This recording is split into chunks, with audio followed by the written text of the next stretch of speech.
am the god of stunts! One Piece has some really awesome fights. We are trying to capture the spirit of the manga and give you the same spectacle.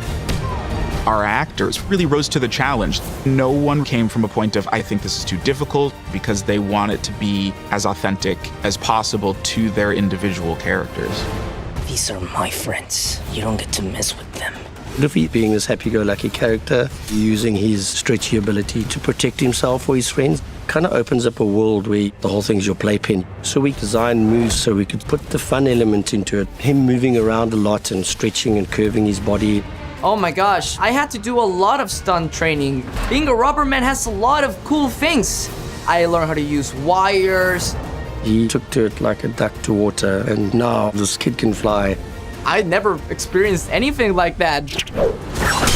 I hope the fans see the great attention to detail, transforming Zoro into live action. Mackenyu is just amazing as a swordsman and brought a lot of his own style and his experience to those fights.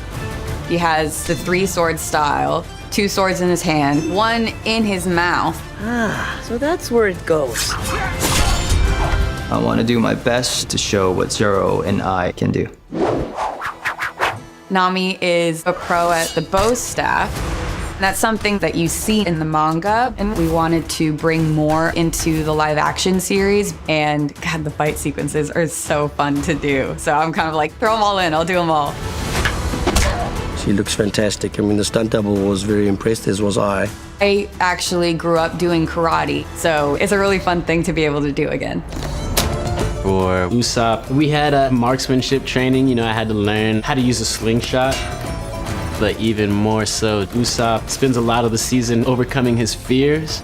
Maybe I should head back, make sure the mare's secure.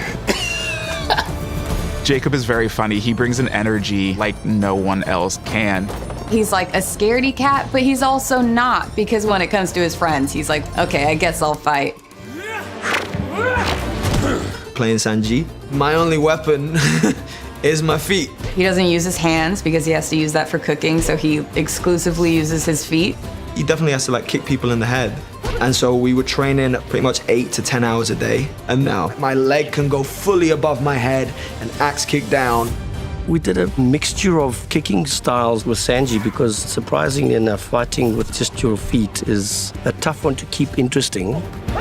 So they wanted like capoeira influences, they wanted some breakdancing influences. And Taz was really dedicated to this craft, and he spent hours and hours and hours practicing. Good fighter. This group's hard work and talent brought these characters to life in a way that is both familiar and new. All of them are phenomenal, and seeing them doing their own stunts and fighting, it's one of the most exciting parts of the show. I can do more!